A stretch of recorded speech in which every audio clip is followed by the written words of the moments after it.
Alors, on nous a interrompu tout à l'heure, alors on va continuer. Donc, ma dernière question, c'était est-ce que la fumée du Canada qui vient actuellement en France, là, qui nous couvre le ciel, est-ce que elle nous impacte négativement ou pas? Est-ce que ça a un impact sur nous, sur notre santé ou que ce soit physique ou mental ou autre? Alors, cette fumée du Canada, oui, a impacté quand même la nature, pas par rapport à la toxicité euh, des poussières et tout ça, mais surtout par le voile qui s'est passé qui empêche la nature de mieux se développer. Donc on a beaucoup de voiles à l'heure actuelle, de nuages, de mauvais temps, le soleil est tout le temps voilé et l'incendie du Canada, les fumées ont encore voilé le soleil et c'est pas bon pour la nourriture, pour la végétation, pour qu'elle puisse se développer en fait. Donc c'est un peu ennuyeux parce qu'on arrive à un endroit voilé, un monde de plus en plus obscur. Donc c'est par rapport à ça que c'est un peu ennuyeux. Heureusement, on a quand même pas mal d'alizés, de vent qui nettoient un peu tout ça. Mais c'est compliqué. Ce sont des incendies criminels, hein, de toute manière. Ce ne sont pas des accidents. Donc c'est important de le dire. D'accord. Est-ce qu'on devrait se protéger? Est-ce que physiquement on devrait ne pas trop sortir dehors, je sais pas, ne pas trop se baigner par exemple, ou ne pas, euh, pas trop respirer dehors, mais plutôt rester à l'intérieur tant que ça dure?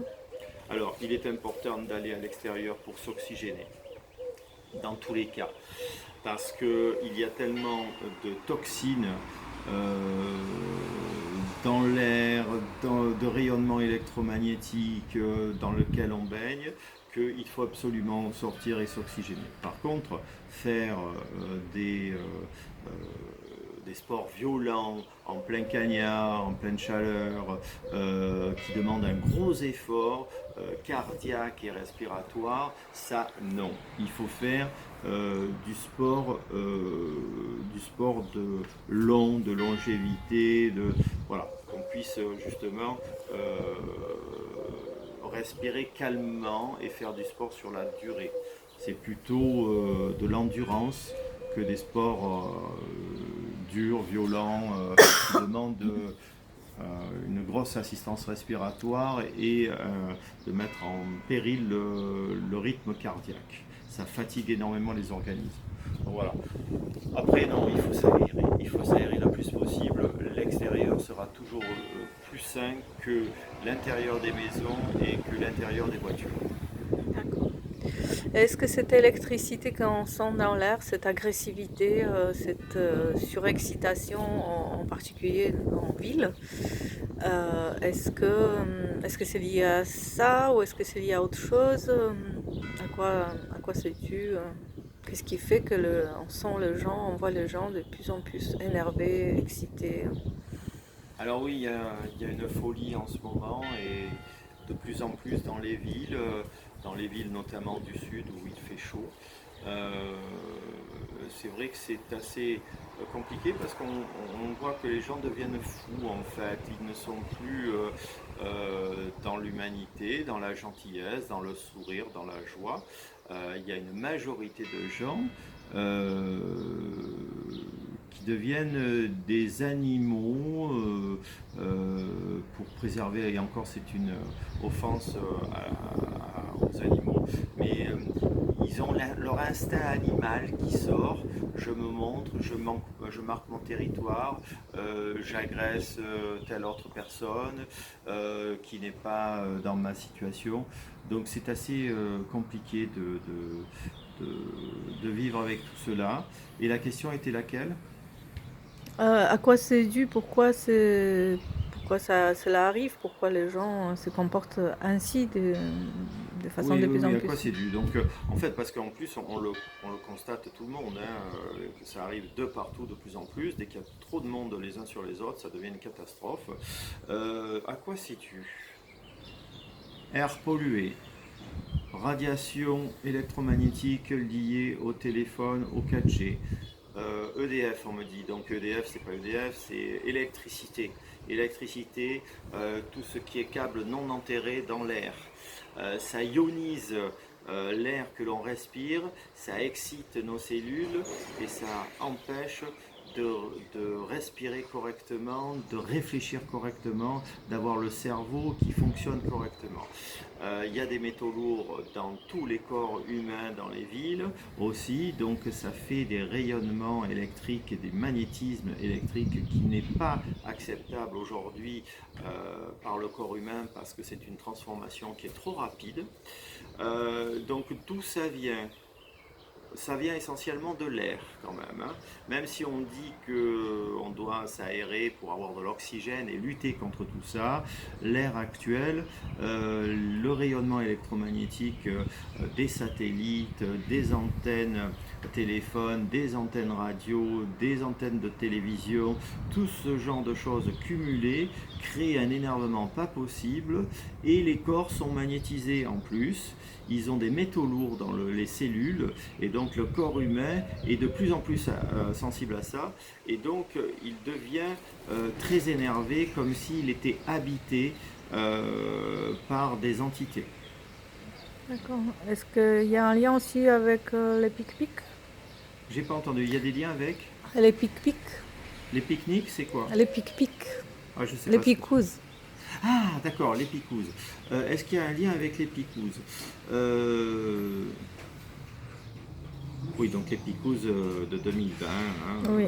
suite à la fameuse pandémie. Alors, oui, une partie seulement, par rapport au magnétisme, par rapport à l'électricité qu'il y a dans les composants qui ont été injectés, mais pas seulement. Dans ce que l'on mange, dans ce que l'on respire, dans ce que l'on boit, les gens avec qui on est en rapport, tout ce genre de choses fait que les gens sont intoxiqués, magnétisés et donc sensibles à tout ça. Les picouzes sont qu'une partie. Parce que en fait, ce qu'il y a là-dedans, on le retrouve dans les aliments aussi. D'accord. Et quel aliment il faudrait éviter? Tout ce qui est non bio? Alors, bonne question.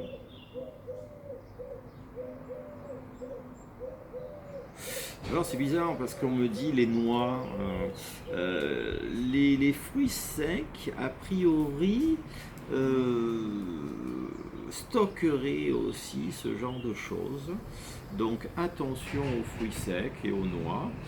Les légumes, il faut énormément les rincer pour leur enlever toute cette poussière magnétique qui est dessus, que vous voyez sur vos voitures aussi, hein. Vous nettoyez votre voiture, vous la laissez dehors, le lendemain elle est sale. C'était pas comme ça avant, sauf quand il y avait des pluies, le sirocco, des pluies acides. Aujourd'hui c'est tous les jours. Enfin, toutes les nuits, tous les jours. Donc c'est pareil, hein, ça veut dire qu'il faut nettoyer, notamment avec ces nouveaux produits qui ressortent aujourd'hui, style CDS et tout ça. Il faut nettoyer les fruits et les légumes. La viande, le poisson est moins toxique que la viande. Donc manger du poisson c'est bien. Il faut regarder la provenance où il est, où il est pêché. Il faut que ça soit dans des océans loin de, et c'est difficile à comprendre, à trouver, loin de tout passage maritime et loin de toute côte en fait. Là on arrive à trouver du bon poisson. Pour les viandes, c'est compliqué. C'est compliqué parce que c'est de la viande pas sauvage, mais d'élevage. Donc l'idéal, ce serait d'avoir de la viande sauvage qu'on a chassée, qu'on redevienne des chasseurs-cueilleurs.